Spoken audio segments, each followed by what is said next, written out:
Have you ever noticed how often we tell ourselves, "I can't afford this, I don't have enough, I'll never get there"? It doesn't matter whether we're talking about money, opportunities, or even love. Our minds are constantly rehearsing scarcity. But here's the unsettling truth. Scarcity is not just about numbers in a bank account. It's a prison built inside your head. Imagine this scene. You're standing in a crowded supermarket aisle comparing two brands of coffee. One costs a little less and you instinctively reach for it. Not because you love it, but because something deep inside you whispers, "Save every cent, you don't know what tomorrow brings." In that small decision, hidden under something so ordinary, lies the whole architecture of your relationship with wealth and power. And here's the catch. If you think and act from scarcity in the small things, you will also shrink in the big things. Niccolo Machiavelli, the sharp observer of human nature, would call this mindset a form of weakness. The person ruled by fear of losing will never master the game of power. Scarcity thinking keeps you reactive, defensive, and blind to the abundance of opportunities right in front of you.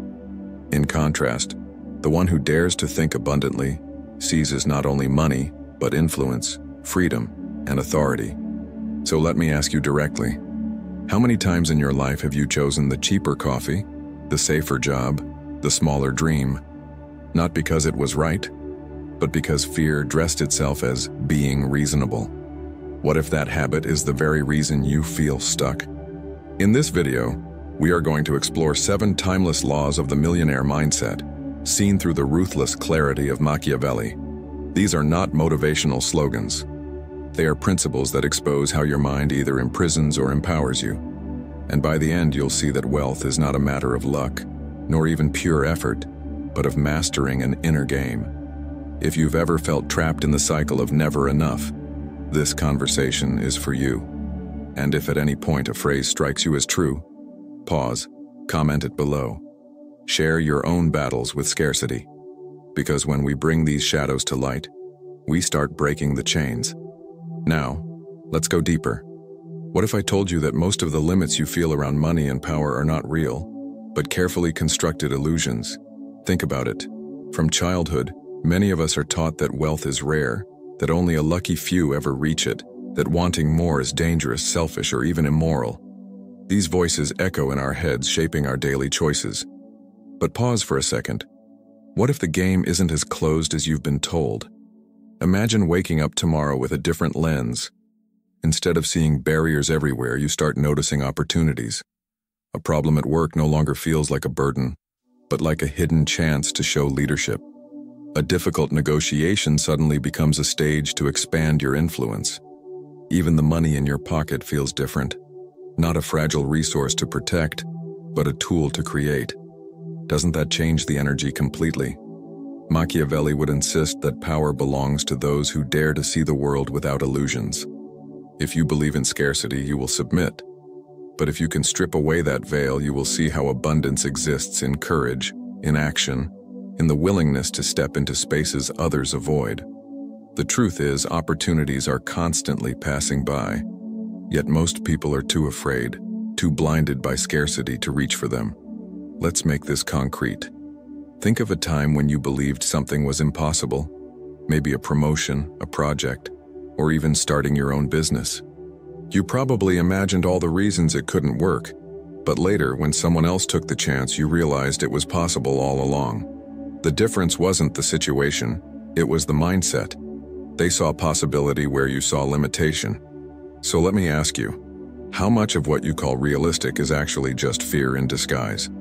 And how much of what you label impossible is waiting for you to test it? This is the power of imagining another world. If you allow yourself to question the rules you've inherited, a new landscape opens. Not one where wealth is given, but one where it can be created if you master the right laws. Hold that thought, because in the next part we're going to break a belief so ingrained in society that most people never challenge it. And yet, once you see it clearly, you'll never see money, power, or even yourself in the same way again. Here's the disruptive truth. Scarcity is not a condition of the world. It's a condition of the mind. Look around you.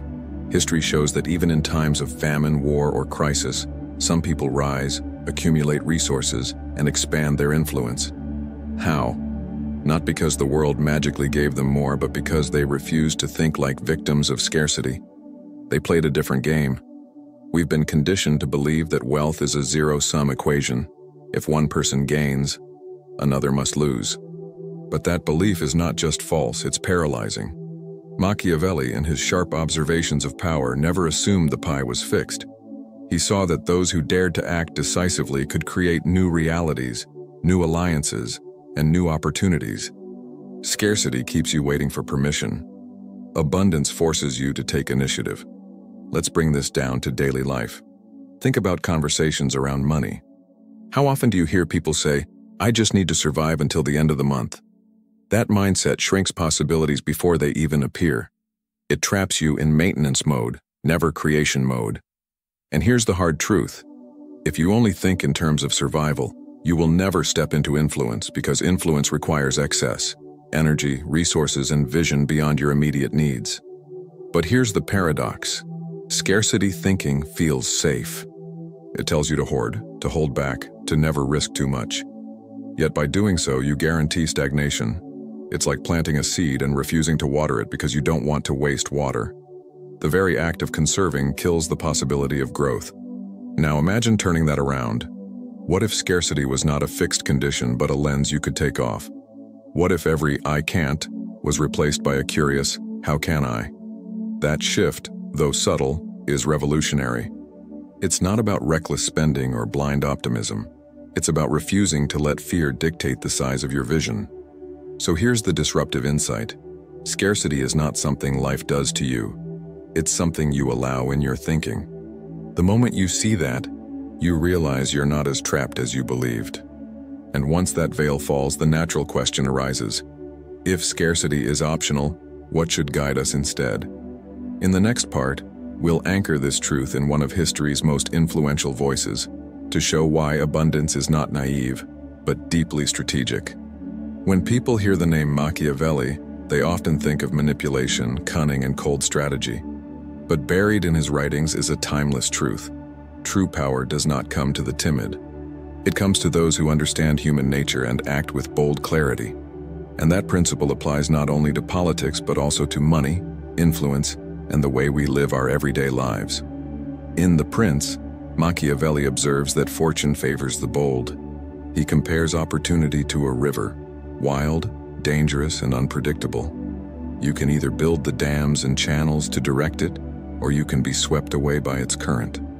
In modern terms, this means you can either shape wealth and power through decisive action, or you can sit back hoping circumstances will be kind to you.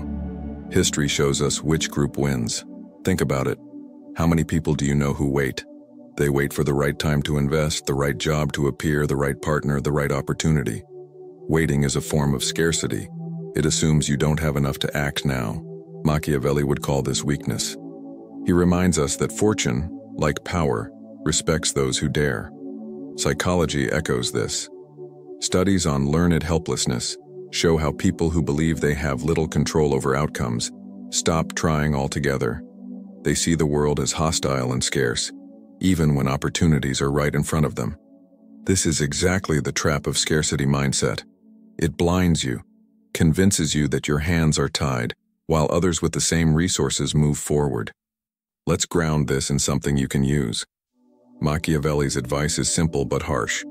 If you want to master wealth, stop asking if it's safe and start asking if it's necessary. He would say that hesitation costs more than failure. The person who acts boldly may lose once, but the person who never acts loses every time. So here's the reflection.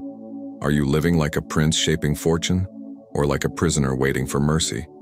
Machiavelli would not soften the answer. And maybe we shouldn't either. In the next part, we'll uncover the invisible patterns that keep scarcity alive in your life. Habits and assumptions so familiar you probably don't even notice them. And once you see them, you'll never unsee them. Scarcity rarely announces itself with a loud voice. It creeps in through subtle habits, invisible patterns that shape the way you think, act, and even feel about yourself. If you don't spot these patterns, they rule you in silence. Let's uncover a few of them. The first is the language of lack. Pay attention to how often people say, I can't afford that. That's not for people like me. Or, I just need to get by. Every time those words are spoken, they reinforce a story of limitation. Over time, that story becomes identity. You are no longer someone who doesn't have money right now. You become someone who never has enough. Words shape the walls of your mental prison. The second pattern is confusing safety with stagnation. Many people cling to jobs, routines, or even relationships that keep them small because they believe safety is the highest goal. But here's the paradox. What looks safe is often the most dangerous place to stay. Inflation eats away your savings. Companies collapse. Opportunities pass by. While you are holding still, the world is moving. Scarcity thrives in this gap. The third trap is envy, disguised as fairness. How many times have you heard, "The rich are just lucky," or "If they win, I lose"? This belief in a zero-sum world makes you resentful instead of resourceful. Instead of learning from those who succeed, you dismiss them, and in doing so, you cut yourself off from the very lessons that could move you forward. Psychology calls this cognitive bias. You filter reality in ways that confirm your fears. If you expect scarcity, you will see it everywhere, even when opportunities are present. Machiavelli warned that rulers who misread reality lose both power and respect. The same applies to your own life. Misreading opportunity as threat ensures you remain stuck. So let me ask you, which of these patterns echoes in your daily life? Do you notice the language of lack? Do you confuse safety with stagnation? Do you reject success in others instead of learning from it? These questions matter, because once you see the pattern, you can no longer pretend it isn't there. The truth is, scarcity doesn't live in the world. It lives in these silent habits. And once you expose them, you begin to reclaim freedom. In the next part, we'll crystallize this into sharp, memorable truths. Declarations of power that you can carry like weapons against the pull of scarcity. Sometimes a single sentence can strike harder than 1,000 explanations. That's the power of declarations. Short, sharp truths that rewire the way you see yourself in the world. If scarcity is a prison, these phrases are the cracks in the wall. Repeat them and they begin to weaken the chains. Let's shape a few together. Scarcity is not reality. It is obedience to fear. This reminds you that what you call realism may simply be submission. Most of your limits are not facts. They are agreements you've made with fear. Every decision grows or shrinks my future. Machiavelli would insist that small choices reveal a person's character. Choosing the cheaper coffee out of habit may seem minor, but it's training your mind to shrink. Abundance requires daily acts of expansion, not retreat. Hesitation costs more than failure. Think of how many chances slip away not because you tried and failed, but because you never moved. The greatest losses in life are invisible, the opportunities you never seized. Wealth is not possession. Wealth is creation. Scarcity treats money as something to hoard. Abundance treats it as something to multiply. This shift transforms how you view every resource in your life: time, skills, relationships.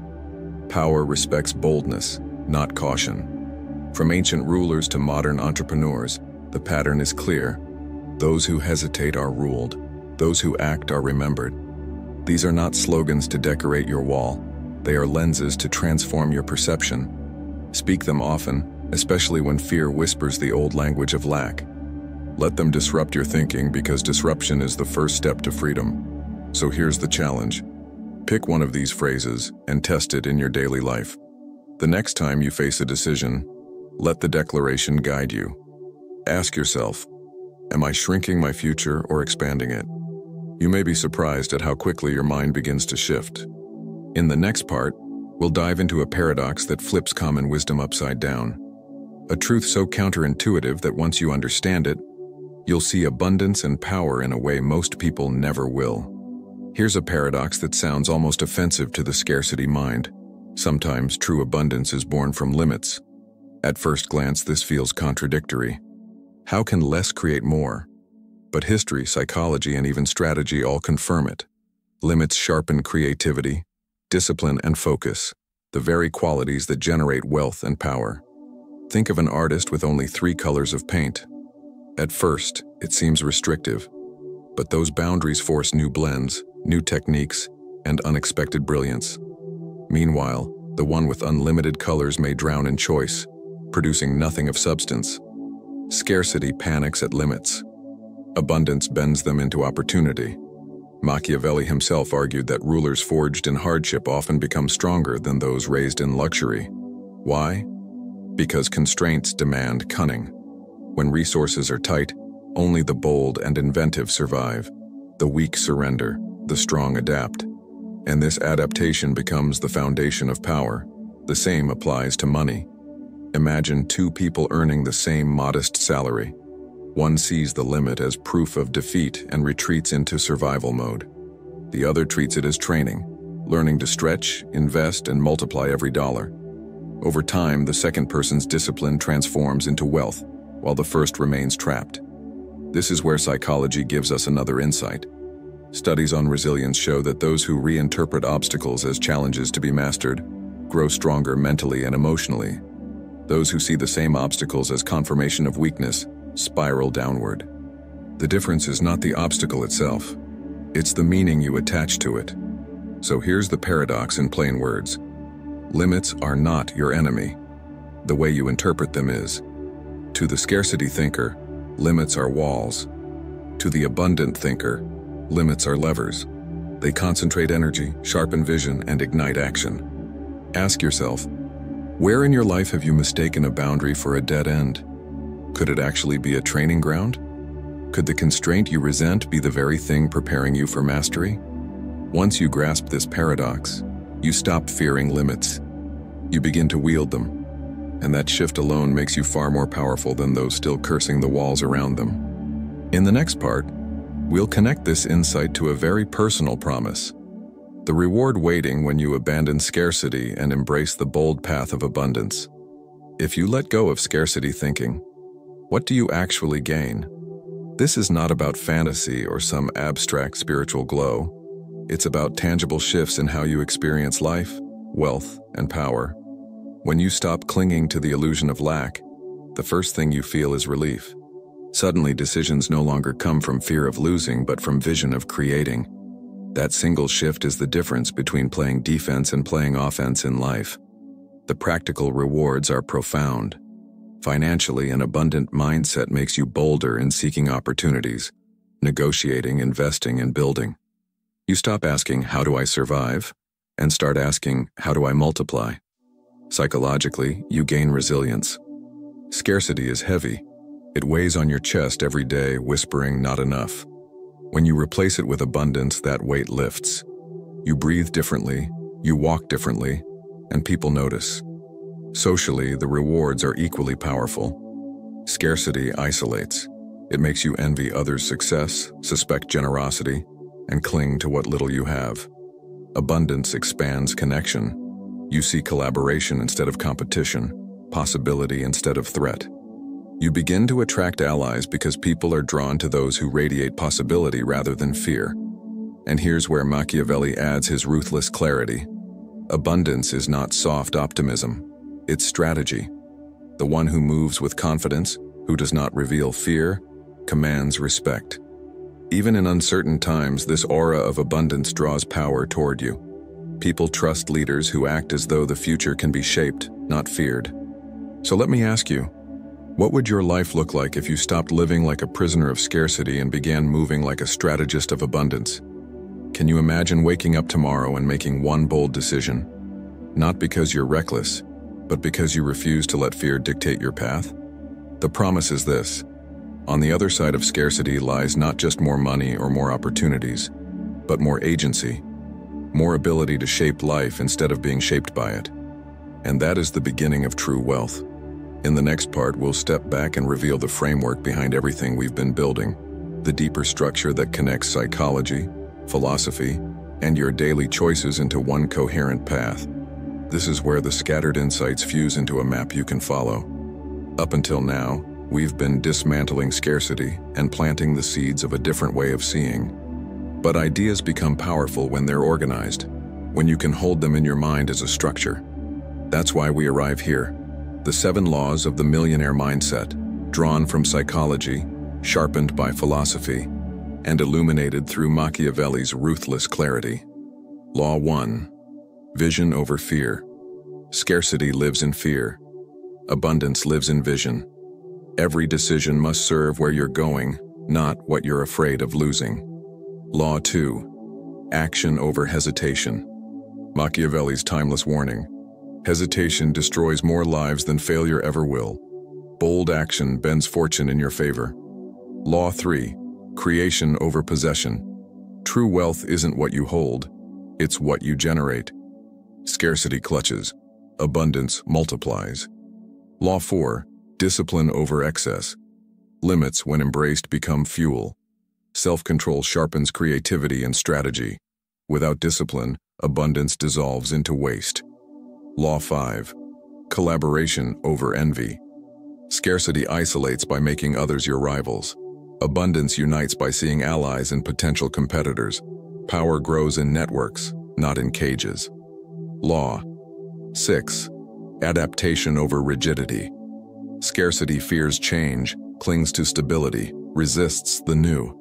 Abundance thrives on transformation, treating change as the raw material of growth. Law 7. Boldness over timidity. Machiavelli declared that fortune respects the bold. The timid wait for doors to open. The bold create doors where none exist. This framework is not theory, it is a map. Each law confronts a pattern of scarcity and replaces it with a principle of power. Together they form a mindset not just for financial success, but for living with sovereignty. And here's the challenge. Do not try to master all 7 at once. Pick one law and apply it today. Test it. See how it shifts your decisions, your conversations, your sense of agency. You'll find that each law, once practiced, unlocks the next.